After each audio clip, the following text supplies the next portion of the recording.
नमस्कार, आप देख रहे हैं इलेक्शन कैफ़े। मैं अश्विनी कुमार। आज के मेहमान सुमित सर, पुण्येंदु जी, शादाब जी, बाबा और विचित सर, आप सभी का स्वागत है। चर्चा बिहार की, क्योंकि आए दिन जो अब गहमा गहमी वो बिहार को लेकर ही हो रही है। आज एक ताज़ा मामला है कि बिहार सरकार की बैठक हुई थी। उस बैठक में कई महत्वपूर्ण फैसले लिए गए, जैसे कि बिहार में महिलाओं को 35% आरक्षण, यानी डोमिसाइल जो बिहार की महिलाएं उनको 35% आरक्षण मिलेगा नौकरियों में। इसके अलावा कुल 45 फैसले लिए गए, जिसमें दूसरा सबसे महत्वपूर्ण फैसला था कि युवा आयोग बनाने की बात कही है। अब तेजस्वी ने पलटवार करते हुए कहा कि जो हमने वादे किए थे, हमारे ही वादों को ये एक तरीके से सरकार अभी अपना बताकर ये पेश कर रही है। बाबा, चुनाव है, एसआईआर का मुद्दा तो बहुत गरमाया ही था। अब एक नया बात आ गई चुनाव में महिलाओं को 35% आरक्षण की। इससे पहले सरकार ने पेंशन की बात की, पेंशन बढ़ा दिया। तो सरकार हर एक कदम वो धीरे धीरे उठा रही है चुनाव से पहले, जो उसको लगता है कि ये उसको वोट दिला सकते हैं। पहले पेंशन की बात कही गई, अब युवा आयोग की बनाने की बात की, महिलाओं को आरक्षण की बात कही गई, और एक बड़ा महिला वर्ग हमेशा से नीतीश को समर्थक करता रहा है, खासकर जब से बिहार में शराबबंदी हुई। शराबबंदी तो बहुत बाद में हुई, उसके पहले की भी पृष्ठभूमि है, लेकिन ये दिखाता है कि सरकार में भी थोड़ी नर्वसनेस है। अभी जुलाई का महीना चल रहा है, जुलाई के बाद अगस्त सितंबर, मतलब 2-2.5 महीने हैं इस सरकार के पास। 2.5 महीने में उनको बहुत सारी चीज़ें करनी है, तो उन्होंने करनी शुरू कर दी है, दिखा कि भाई हम ये करेंगे ये करेंगे। एक बहुत बड़ी योजना का इंतजार हो रहा है जो उनको फाइनल पुश देगा, वो महिला श्री, जिसको जब जो हर जगह लागू की गई, जो मध्य प्रदेश से शुरू, हाँ, महिलाओं को पैसे देने वाला, वो घोषणा कब होती है इसका इंतजार रहेगा। और उसके बाद उसमें डिलीवरी होती है या नहीं। यदि जब तक आप 2 महीने भी पैसा नहीं देंगे तब तक उनको विश्वास होगा नहीं कि पैसा मिल जाए। और यदि ऐसा सरकार कर देती है तो बिहार के लिए बहुत बड़ा इशू होगा, क्योंकि आपको मालूम है बिहार की क्या स्थिति। ये जो आज जो घोषणा की गई, ये कोई नई आरक्षण घोषणा नहीं है। महिलाओं के लिए ये सीटें आरक्षित थीं। ये जो है डोमिसाइल इसमें एक जोड़ दिया गया, ये पहले से आरक्षित थी। और नीतीश कुमार को, आपको याद है, पहले टर्म में आए थे, उसके बाद जब हम लोग गए थे तो एक बहुत रिवोल्यूशन हुआ था बिहार में कि सभी लड़कियों को ना वो साइकिल बांटी गई थी, पिंक साइकिल, समझे, लड़कियों वाली साइकिल। वो इसलिए मैंने कहा कि रिवोल्यूशन हुआ था कि उसके बाद मैं बहुत गांव में, उसके बाद इलेक्शन में गया था मैं, तो बहुत गांव में जो है एक निर्भरता जो थी ना लड़कों के ऊपर। कई औरतों ने मुझे कहा था कि अब तो बेटा का हमको वो नहीं करना पड़ता इंतज़ार, अब तो बेटियाँ साइकिल पे सिलेंडर ले आती है, समझ गए। वो जो पहले अपने बच्चे के वो किले कि बाबू सिलेंडर ला दो, ये ला दो, वो ख़त्म हो गई थी। वो एक गेम चेंजिंग वो था, योजना थी नीतीश कुमार के लिए। और उसके बाद ही आंकड़े पुण्येंदु बताएंगे, आप भी जानते हैं, उसके बाद उनका वोट शेयर महिलाओं में बढ़ा। उसके बाद पुरुषों में उतना ही रहा, और उसके बाद हम आते हैं, यदि पिछले इलेक्शन की बात करें, उसके बाद तो फिर लालू यादव के साथ वो लड़े। उसके बाद जो पिछला इलेक्शन जो है, जो बहुत कांटों के साथ लड़ा गया, उसमें भी महिलाओं ने 1% शायद वोट कुछ अधिक दिया है नीतीश कुमार को। पुरुषों ने ज़्यादा दिया था महागठबंधन को।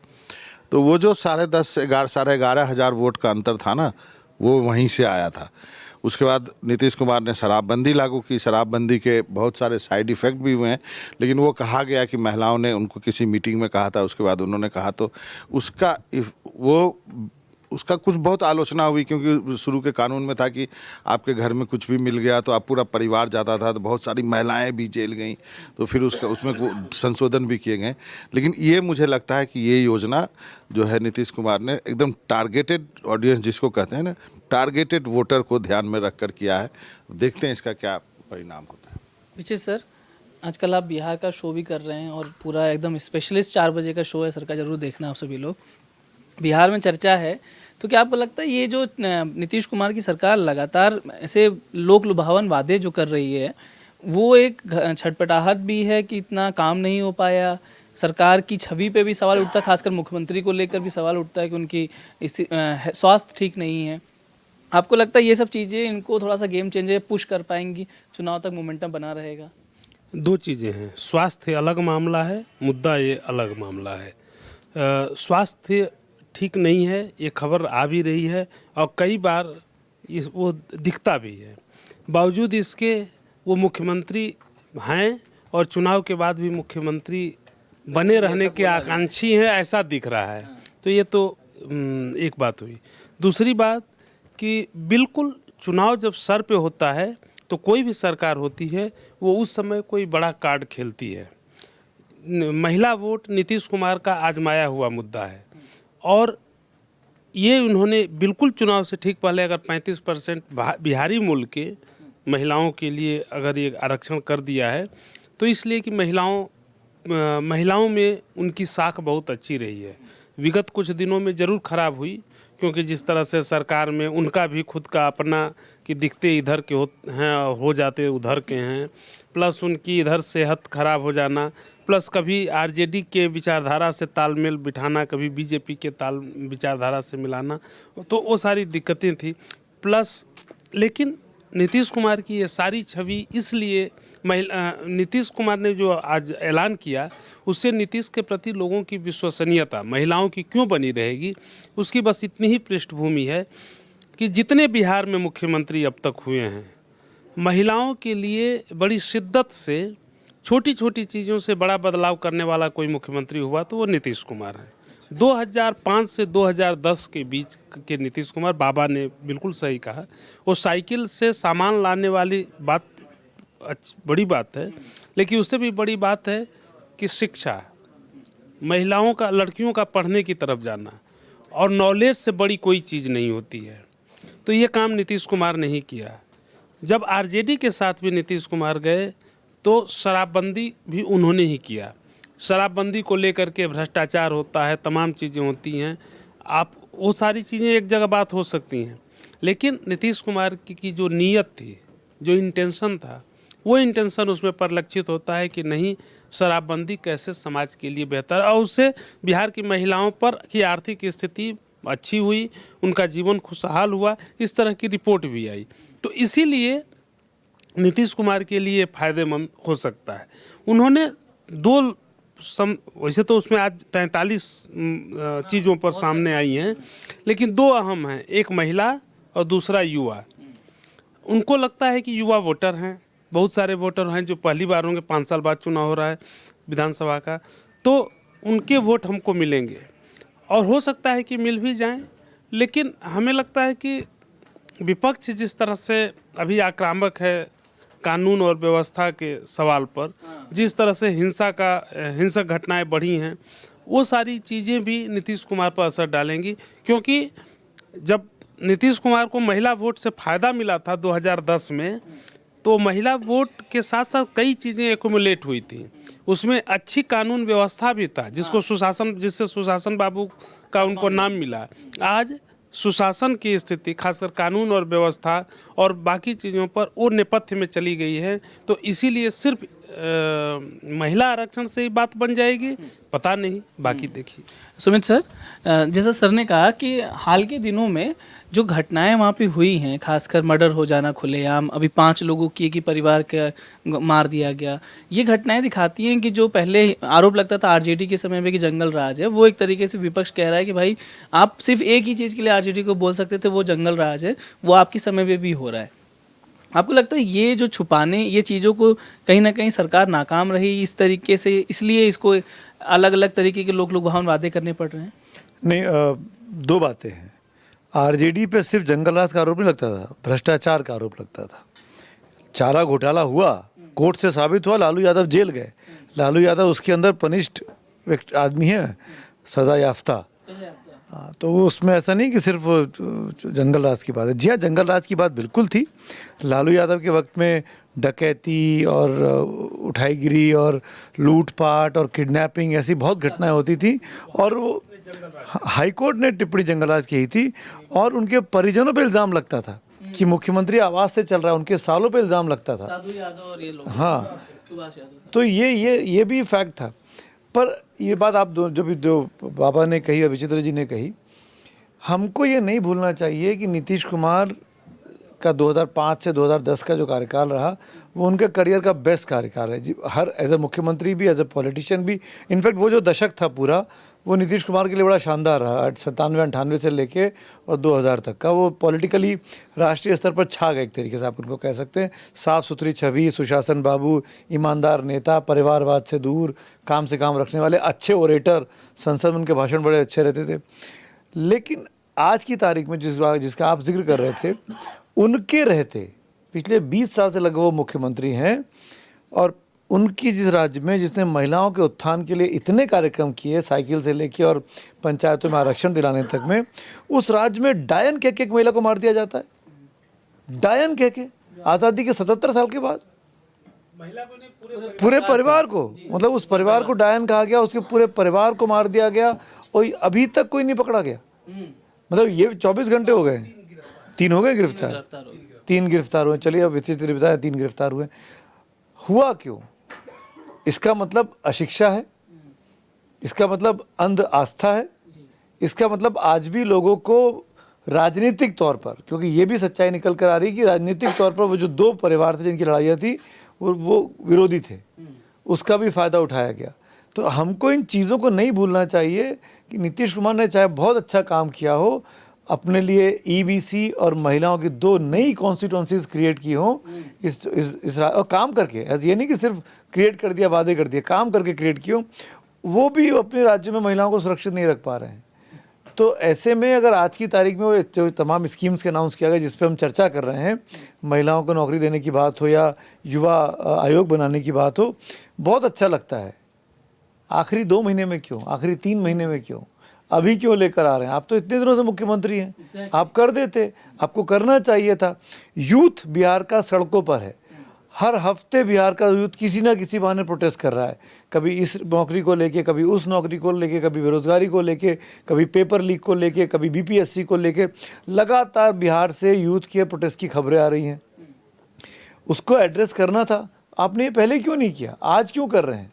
और क्यों ना माना जाए कि ये दबाव था, दबाव है, पर सवाल वही कि क्या अभी जो वादा किया है जुलाई के महीने में और नवंबर में चुनाव होना है, 1 महीने के बाद आचार संहिता लागू हो जाएगी, क्या आप इसको इम्प्लीमेंट कर भी पाएंगे?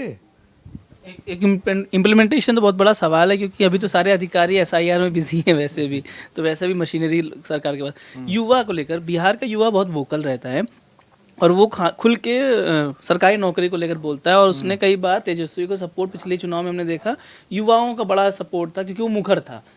वो कहीं ना कहीं कैच करने की कोशिश है नीतीश कुमार की, आपको लगता है? देखिए अश्विन, जो युवा वाली बात की, उसके पहले आपने जो महिला आरक्षण की बात की, डोमिसाइल वाली बात, क्योंकि पिछले कुछ सालों में बिहार में बहुत सारी सरकारी नौकरियां जनरेट हुई हैं, उसमें क्रेडिट वॉर रहा कि भाई तेजस्वी ने कहा हमने दिलाई, नीतीश ने कहा, या एनडीए कहती है कि भाई मुख्यमंत्री कौन था उसमें। लेकिन एक जो बाद में कुछ इसको लेके निकल आया कि भाई नौकरी तो मिली, लेकिन बहुत सारा फ़ायदा बाहर के लोग, खासकर यूपी के लोग ले गए। यूपी के लोगों के बहुत उसमें नौकरियों में शामिल थे। उसको लेकर के तेजस्वी यादव ने कहा कि भाई डोमिसाइल हम पूरी तरह से लागू करेंगे बिहार में, कि नौकरियां, सरकारी नौकरियों में बिहार के जो लोकल हैं उनको, उनके लिए रिजर्व रहेंगी। वो दबाव में नीतीश कुमार और एनडीए सरकार थी, उस वजह से उनको फैसला, क्योंकि तेजस्वी बार बार इस मुद्दे को उठा रहे हैं। वो कह रहे हैं ना कि भाई हमारे ही मुद्दों को आप, वो कह रहे हैं, जैसे कि मैया सम्मान योजना के तहत ऑलरेडी वो वादा कर चुके हैं कि मुझे, जहाँ तक मुझे याद है, शायद 2,500 रुपये प्रति माह का।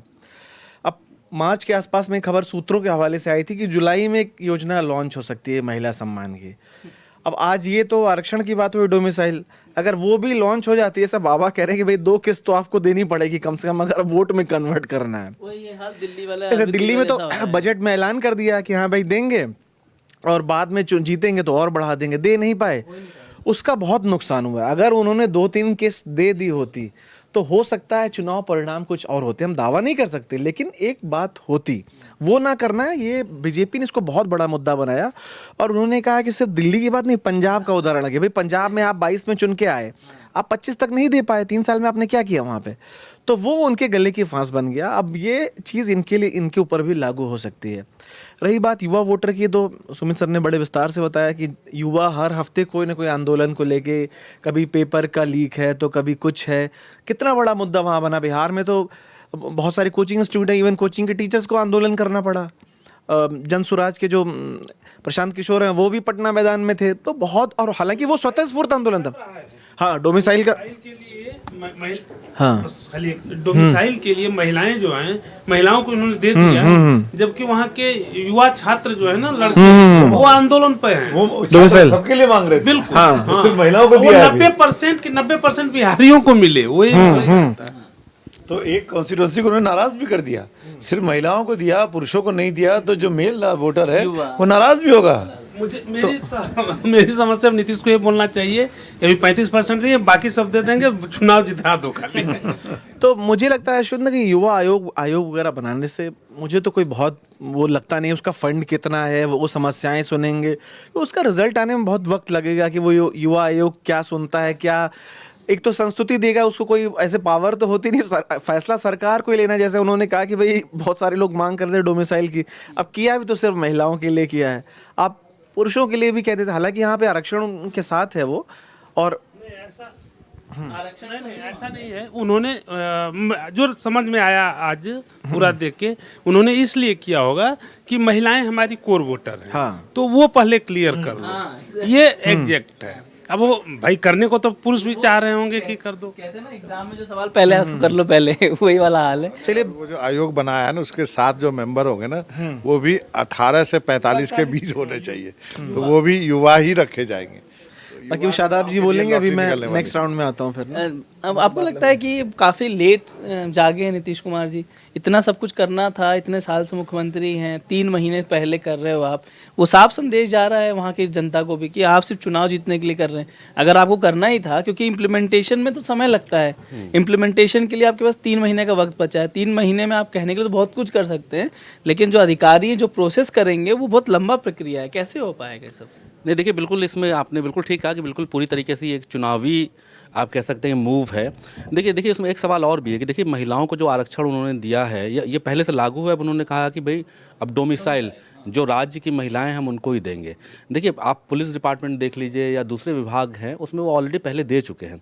लेकिन देखिए मेरा सवाल ये है कि आप सिर्फ बिहार की आप महिला उत्थान तो चाहते हैं, लेकिन सरकारी नौकरी में जो आप 35% की बात कर रहे हैं, वो सिर्फ बिहार की महिलाएं क्यों होनी चाहिए? उत्तर प्रदेश की महिला क्यों नहीं होनी चाहिए? अब आप ये बताइए, अगर हर राज्य ये कर दे कि भाई हम अपने स्टेट की महिला को इतने प्रतिशत आरक्षण दे रहे हैं, तो फिर ये जो भावना होती है संघ की कि आप कहीं चले जाएं, कहीं कंपटीशन दे दें, नौकरी कर ले, तो ये इसका क्या होगा? देखिए ये एक बेसिक मुद्दा है। मुझे याद है कि अभी हरियाणा ने एक निजी क्षेत्र में आरक्षण किया था और उन्होंने 75% आरक्षण कर दिया था। मनोहर लाल खट्टर मुख्यमंत्री थे और हाई कोर्ट ने उसको क्वैश किया और वो आरक्षण लागू नहीं हो पाया। हालांकि ये सरकारी नौकरी की बात कर रहे हैं, उन्होंने निजी क्षेत्र में किया था। आप सपोज़ किया कि अगर उत्तर प्रदेश ये कर दे, आप तमिलनाडु, मुंबई, महाराष्ट्र, आप दूसरे राज्यों में कर देखें, अगर हर राज्य ये कर दे कि भाई हम अपने यहाँ के सिर्फ हमारे यहाँ का युवा नौकरी करेगा, हमारे राज्य में सरकारी नौकरी करेगा या निजी क्षेत्र में करेगा या कोई और नहीं करेगा, तो फिर आप बताइए कि कैसे देश कैसे चलेगा? जो लोग कंपटीशन दे रहे हैं, एग्ज़ाम दे रहे हैं, वो क्यों नहीं नौकरी कर सकते? आखिर उत्तर प्रदेश की महिला को आरक्षण क्यों नहीं मिलना चाहिए? क्यों बिहार की महिला को आरक्षण मिलना चाहिए? चुनाव है इसलिए आप देंगे। देखिए मेरा आर्गूमेंट ये है। दूसरी बात यह है कि अभी आपने देखा कि महाराष्ट्र में कितना बवाल हो रहा है।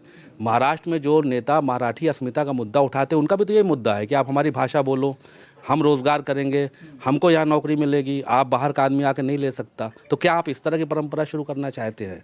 चाहे वो तेजस्वी यादव हो या नीतीश कुमार हो। नीतीश कुमार चूँकि सत्ता में हैं तो उन्होंने ये मूव ले लिया, वो उन्होंने आरक्षण दे दिया। जो आरक्षण पहले से था उसमें उन्होंने रिजर्व कर दिया कि भाई बिहार की महिलाएं आएंगी। तो सवाल यही है कि जो एक संघ की भावना है कि पूरे देश के लोग, एक जो मूल भावना है, क्या ये संविधान का की किसी धारा का उल्लंघन नहीं है? ये जो मूल भावना है, जिन जिन जिन जिन लोगों ने संविधान बनाया था, उनका ये तो कहना था कि आप कहीं भी पूरे देश में जाति, धर्म, भाषा के आधार पर आप कहीं भी जा सकते हैं, नौकरी कर सकते हैं, अपने पसंद का जो भी चाहें वो कर सकते हैं। तो मुझे लगता है कि देखिए सिर्फ चुनावी मूव के लिए उसकी बहुत ज़्यादा प्रशंसा करना भी ठीक नहीं है। उस पर सवाल भी पूछा जाना चाहिए कि एक तो आपने 2 महीने पहले किया, अगर वही दूसरा राज्य कर दे अपने राज्य के लिए, सबसे ज़्यादा बिहार के लोग पलायन करके जाते हैं, सबसे ज़्यादा बिहार यूपी के लोग पलायन करते हैं, तो फिर क्या होगा? तो सवाल ये है कि इसके देखिए कई तरफा परिणाम है जिसको सबको एनालाइज करना चाहिए। बाबा जैसे उन्होंने कहा, खैर वो तो सरकार की भी प्राथमिकता होती है कि अपने राज्य के व्यक्ति को प्राथमिकता दे, वो सरकार का विषय है। कई राज्यों में ऐसा हो चुका है, उत्तराखंड में भी, मध्य प्रदेश में भी है कई जगह, लेकिन 35% वाला नहीं है, कई जगह 20%, 18% है। एक मुद्दा है कानून का, जिसको लेकर हमने देखा कि एक बिजनेसमैन की खुलेआम मतलब गोली मार दी जाती है, उस पर पुलिस इनकाउंटर करती है। वो इनकाउंटर जो यूपी में फेमस था वो बिहार तक पहुंच गया, पंजाब से होते हुए। क्या आपको लगता है ये छवि सुधारने की कोशिश भी है? देखिए जो अभी उद्योगपति की हत्या हुई ना, उसके बाद बिहार अभी बहुत चार्ज अप है। हम जिसको भी वहाँ फ़ोन करते हैं ना, ऐसा लगता है कि बोलता है पूरा जो है ना इलेक्शन का माहौल जम गया है, ऐसे बोलता है तो पूरा जमा हुआ है वहाँ माहौल, और ये दिन पे दिन बढ़ता ही जाएगा। और नीतीश कुमार काफ़ी दबाव में थे। हुआ क्या कि उनके एलाइज भी ना जो उनके साथ चुनाव लड़ेंगे, वो कुछ लोग तो ऐसे हैं जो कि उनको पसंद नहीं करते हैं, वो सर्वविदित है, तो उन सब ने आलोचना करनी शुरू कर दी है। आप देखिएगा आने वाले दिनों में, मैं बोलता हूँ कि इन्हीं में से कोई एक एलाइज ऐसा है ना, वो कहेगा कि हमको बीजेपी का मुख्यमंत्री चाहिए। ये आने वाला, ये होने वाला। मैं आपको आज कितना तारीख हो गया है, 8 आप अगले वीक तक आप इंतजार कर लीजिए, ये कहीं ना कहीं से आएगा। ये मैं आपको अंदर की तो बात क्या इसीलिए इनकाउंटर करवाया गया ताकि ये जवाब ना आए? हाँ, इस इनकाउंटर के पहले से ही जो है ना, कल ही जो यहाँ पे आए हुए थे डिप्टी सीएम या भैया बहुत सारे बीजेपी के नेता आए हुए थे, वो कल से ही कह रहे थे। कल से ही हमारे सहयोगी चंदन गए थे यहाँ पर बात करने के लिए, तो उन्होंने कल ही कह दिया था कि ढूंढ के मारेंगे। तो इनकाउंटर तो पॉलिटिकल लेवल पे तय होता है ना, वो तो जो आजकल, हालांकि मालूम नहीं क्या सच्चाई, लेकिन पॉलिटिकल लेवल पे आपको गो अहेड देना पड़ता है। यदि ऐसी परिस्थिति बनी तो क्या हम एनकाउंटर कर सकते हैं टाइप से।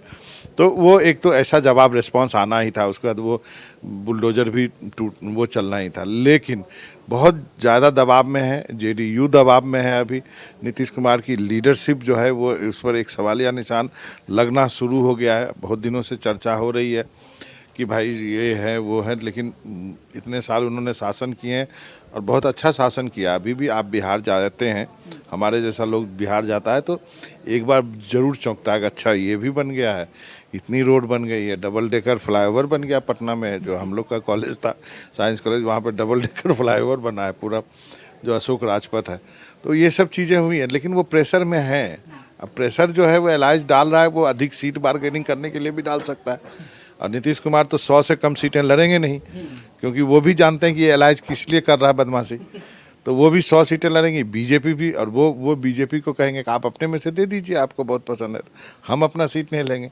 और चूंकि आप उनको नाराज़ नहीं कर सकते, यदि ऐसी धारणा बन रही है कि नीतीश कुमार बहुत बेचारा हो गए, नीतीश कुमार बहुत बेचारा नहीं है आज के दिन भी। जेडीयू ने उनकी वो केंद्र की सरकार चला रहे हैं, समझ गए। तो इक्वल सीट लड़ेंगे, इक्वल सीट है दोनों की लोकसभा में, 1 सीट का अंतर, तो समझ गए।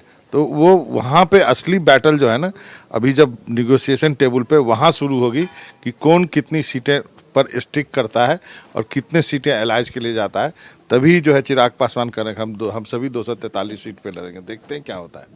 नहीं तो उसमें यही होगा जो बाबा कह रहे हैं ना, कि कोई एक सहयोगी ही बोलेगा कि बीजेपी का मुख्यमंत्री चाहिए, तो चिराग पासवान ही होंगे।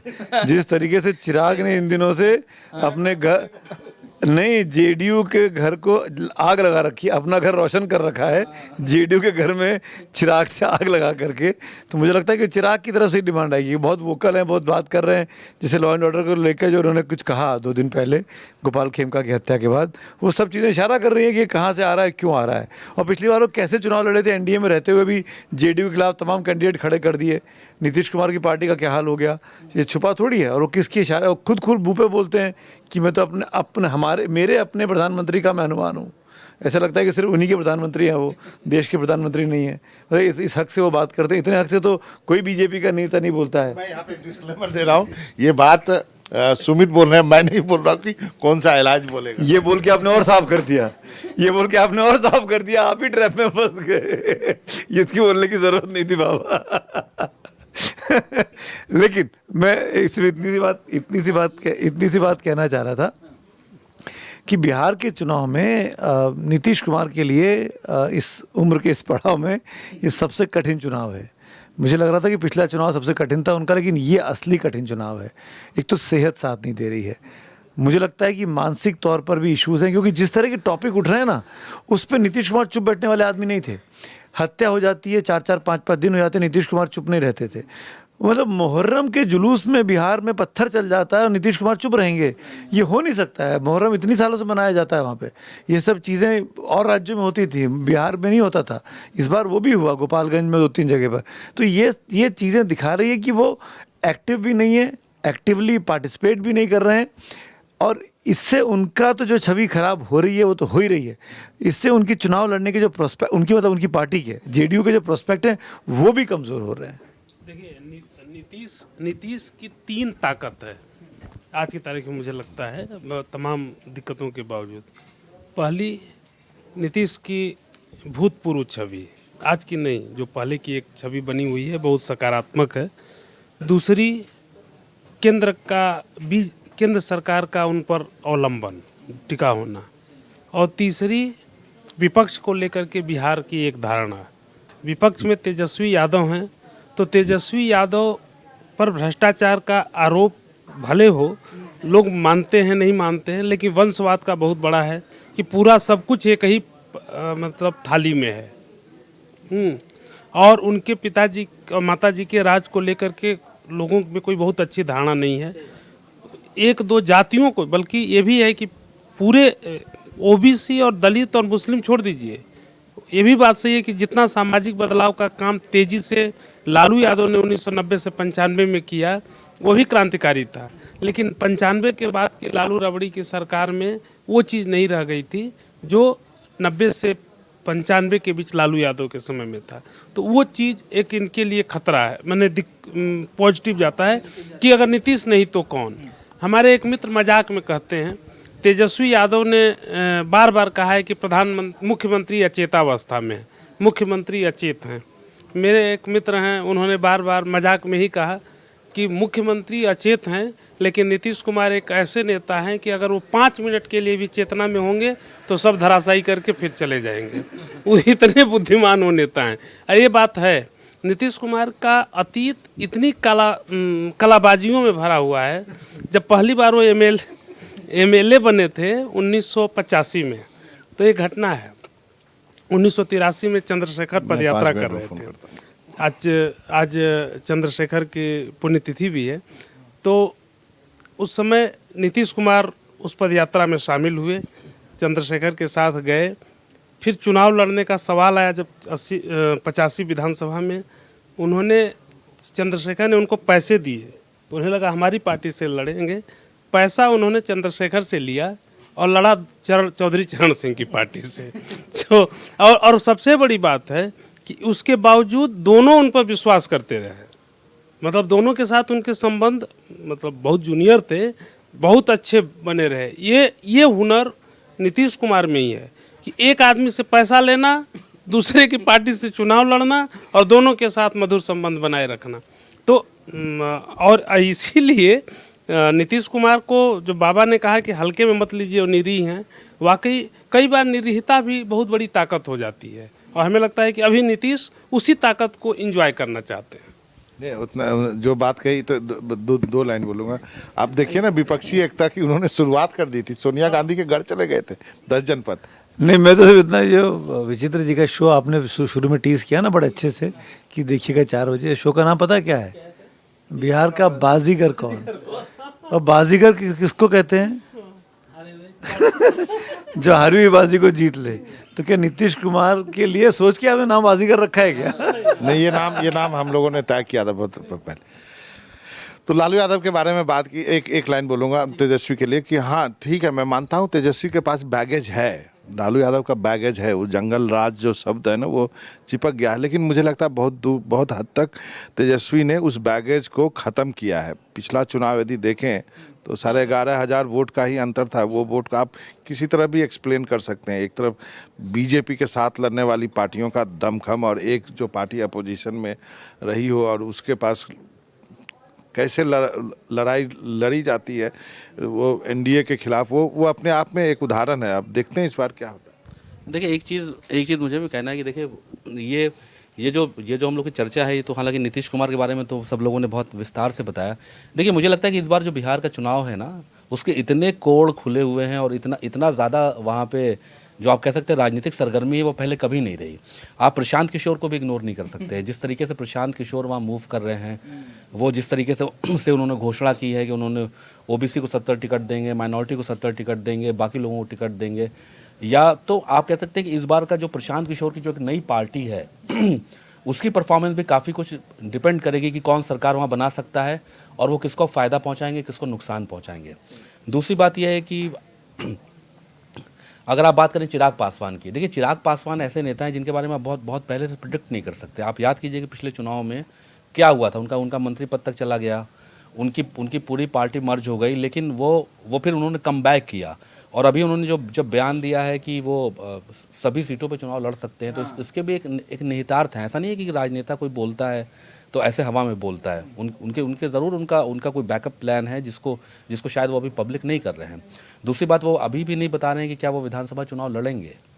मैंने कई इंटरव्यूज़ देखे तो उन्होंने पूरी तरीके से सस्पेंस क्रिएट कर रखा है। और जो बिहार से में जुड़े हुए जो पत्रकार हैं वो बताते हैं कि वो बड़ी तेज़ी से काम कर रहे हैं विधानसभाओं में, और वहाँ हर सीट पे वो कैंडिडेट सर्च कर रहे हैं। वो भले चुनाव ना लड़ाएं, या हो सकता है कि वो लिमिटेड सीटों पे ही लड़े, लेकिन जो उनका कैंडिडेट सिलेक्शन प्रोसेस है वो ऑन है चिराग पासवान का और बिहार के सभी सीटों पर। तो सवाल ये है कि जब आप एक गठबंधन में हैं तो आप क्यों चुन रहे हैं? तो भाई राजनीतिक पार्टी है, उनका पूरा अधिकार है। तो मसला यही है कि ये लड़ाई सिर्फ नीतीश कुमार बनाम तेजस्वी नहीं होगी, बल्कि इसमें चिराग पासवान का क्या रोल होगा और ये प्रशांत किशोर क्या करेंगे, इस पर भी बिहार का चुनाव काफ़ी कुछ डिपेंड करेगा। अश्विन, जो कुछ सवाल जो निकले थे, एक तो आपने ही पूछा था कि समय कम है और लोक लुभावन वादे क्या उसको इम्प्लीमेंट करने और उसका क्या असर होगा। आपको याद होगा कि पिछले साल जब जून में लोकसभा में करारी हार हुई महाराष्ट्र के लोकसभा चुनाव में एनडीए की, उसके बाद उन्होंने कुछ नई चीज़ें उसके जवाब में कि अब हम कैसे उससे उभरें, तो लड़की बहन योजना लॉन्च की। वो लोकसभा चुनाव के बाद लॉन्च हुई। चुनाव तो वही होने थे, नवंबर के आसपास ही होने थे, वहाँ भी वही हाल अभी बिहार का है। तो अभी ये टाइम है उनके पास कुछ दिन का, अगर वो अभी कुछ वो करते हैं लॉन्च, मान लीजिए महिला सम्मान योजना जैसी, उस पर कोई कैश बेनिफिट वाली, तो उनको उस चीज़ का प्रॉफिट मिल सकता है अगर 2-3 महीने, क्योंकि जैसा बाबा ने भी कहा कि बिहार एक बहुत गरीब राज्य है। 1000 रुपये भी अगर पर मंथ किसी महिला के खाते में जा रहा है 2-3 महीना, तो उसका असर उसका होगा, कहीं ना कहीं ज़रूर होगा। और एक चीज़ जो अभी बात हो रही है कि अभी चुनाव में कौन कहाँ खड़ा है, देखिए पिछली बार हमें ये नहीं भूलना होगा कि कोरोना के टाइम में बहुत नाराज़गी थी बिहार सरकार को लेकर। जैसे बिहार के लोग पैदल आ रहे थे तो बहुत आरोप लग रहे थे कि नीतीश उस तरह से कर नहीं पा रहे हैं, मैनेज नहीं कर पा रहे हैं, कि जो क्योंकि बहुत बड़ा एक हिस्सा बिहार का माइग्रेंट है। कोरोना के दौरान उनको बहुत परेशानी हुई, मुंबई से कोई चला आ रहा है, कोई पंजाब से पैदल चला रहा है, बहुत तो उसकी नाराज़गी नीतीश को उठानी पड़ी। दूसरी बात, इनका अलग लड़ना एलजेपी का और इनका आरएलएसपी का जो उपेंद्र कुशवाहा का अलग लड़ना, बिहारी जीवट ही है कि रेल का पटरी पकड़ के चल देता है और पैदल जो है वो बिहार पहुंच जाता है, मुंबई से और त्रिवेंद्रम से। तो वो चीज़ भाई उसने बहुत डेंट पहुंचाया जेडीयू को। लेकिन अब वो जब इनके साथ हैं तो लोकसभा में देखा आपने कि बीजेपी के बराबर ही सीटें मिली उनको, तो वो फैक्टर भी हमें ध्यान रखने पड़ेंगे। मतलब तेजस्वी के लिए चुनौती पिछली बार से ज़्यादा बड़ी है।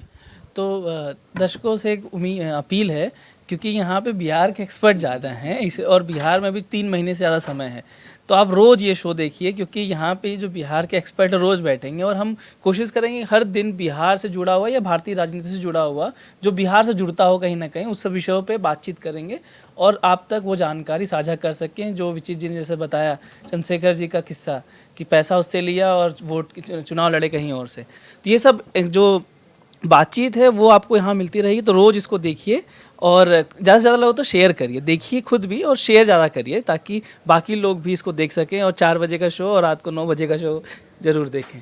आज की चर्चा में बस इतना ही, कल मिलते हैं किसी और विषय के साथ, तब तक के लिए धन्यवाद।